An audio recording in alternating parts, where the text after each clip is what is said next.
Right when I was about to continue, then the girl with the flag in her bio and whatnot, she was just like, yeah, and also, I just want to add to that. I just think it's because he's a heterosexual male. Bro, I swear on everything, I left that chat with the swiftness. I was not trying to hear that. What the fuck is a righteous glory? So if you've seen the channel name, then you already know who I am.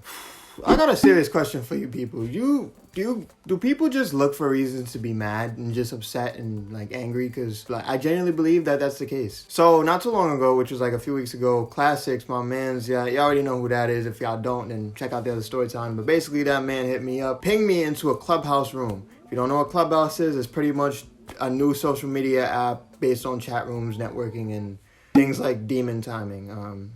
Don't ask me what that is because I've never been in those chats, but I mean, from the screenshot, you could probably get an idea of what we're talking about here. Anyways, it was like a self-affirmation room and like, you know, talking about spirituality. I'm like, yo, whenever I see something about self-affirmation or anything like that or motivational or any of that bullshit, bro, I just think, okay, we're going to be talking about either some superficial shit or just some stupid shit. Because like self-affirmations, I feel like most of the time, especially if you dedicate a whole chat room to it, is so limited. Like, yeah, affirmations are cool, but what action are you putting behind an affirmation? Like, you can say what you want about who you think you are, but are you actually that person? Self-affirmations to me are like kind of like putting a bandage on self-esteem issues, and it doesn't work out. So pretty much what happened was there was a lady in there was a guy, and it was Classics, and we were in there talking, and she was just like, oh, how do you feel about this year? I learned a lot from 2020. I've done a lot of things that I'm not necessarily proud of, but I have to live with them. So of course I'm not looking back, I'm only looking forward. I've learned what I needed to learn, and I am who I am, and here I am today. So, you know, I can't really talk bad about the bad events because the bad events are really what shaped and molded me into who I am. So I kind of learned to take the good with the bad. And she was just like, that's so nice, Josh. Good job. Like, those are some nice affirmations. out of everything I just said, what the fuck was that affirmation in that? But anyways, I kept it pushing, and you know, she was talking and whatnot, and then I seen some other girl join, and I looked in her profile, and I seen like a rainbow flag and like a few other things. I'm like, okay,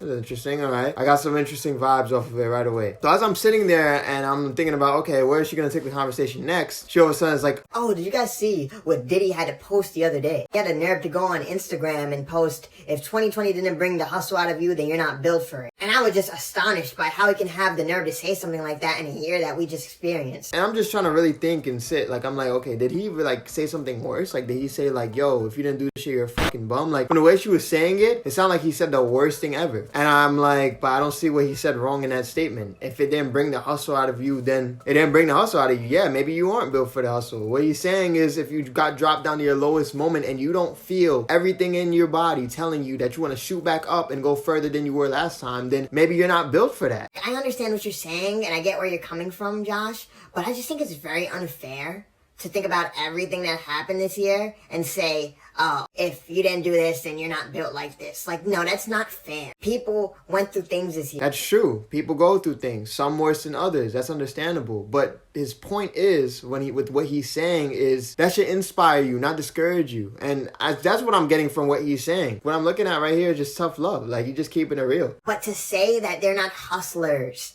that's so, like, insensitive. I'm like, hustle does not have to mean financial. And when it comes to being a hustler, you should be a hustler in all aspects of life. You should not just be a financial hustler. You should be a spiritual, emotional, mental, physical hustler. A hustler's mindset is they want to improve no matter what in every way possible. That's a real hustler. She's like, wow, you know, with the way you just said that, I think that's really true. Like, you get to define what hustler means to you. Yeah, the same way you get to define what that fucking post meant to you. And you took it that way for no reason. Right when I was about to continue, then the girl with the flag in her bio and whatnot, she was just like, yeah, and also, I just want to add to that. I just think it's because he's a heterosexual male. Bro, I swear on everything, I left that chat with the swiftness. I was not trying to hear that. Look, I'm not speaking about that against like the LGBTQ community. Like, I feel like people should be allowed to do what they want to do and live the lives they want to live. But at the same time, besides the flag and what I was kind of seeing, the stuff in the bio, but against talking about like not needing men, and pretty much it was like men and shit. That's pretty much what it was saying. From that bio alone, I could tell like, yeah, she's not gonna have much to say nice to me, and she's probably not gonna like me either. You know, those bitter women that don't like straight men for being straight men. so they pretty much become gay. Some men do the same thing, but that's pretty much what I was seeing here. I left the chat, but I just really started thinking, like, bro, do people really sit around and view other people's stuff and look for a reason to get mad at what they're saying? Like, do they just look for something flawed in how they're saying something, or look for a flaw in something that's not flawed? Because I honestly did not see what was wrong with that tweet. Like, I'm thinking about, I'm like, look, as I gain exposure and as I get more out there and as people start finding out more of who I am through these videos or whatever else I do in the world, will people really nitpick and look for something little just to hate about me? Because honestly, I don't really care that much, but it's just like, why? Why are you spending your time doing that? If I'm in a self-affirmation room, I should not expect to hear you guys critique a person that has nothing to do with me, you, or anyone else. Like, yeah, Diddy, he's cool, but what the fuck does his life have to do with mine? Even if he posted a quote about him saying, "Fuck dogs, cats are better," how does that affect me? It doesn't. So why do you care? Listen, there are better ways to occupy your time than to sit around and be mad about what someone else said. Because no matter what you do, even if you don't like it, you're not going to change it. So do your own thing. That's pretty much the moral of this story. So, of course, if you like this video, then please be sure to like, share, and subscribe, because that would really help me and make my day and make me happy, because I went through a horrible few weeks. Pity me. Yes, pity me. Feel bad for me. Hey, man, 2021, all that fake mad shit needs to go, bro. I'm not trying to hear no one be fake mad or annoyed about something that doesn't concern them. Like, we got to be adults now. Come on now.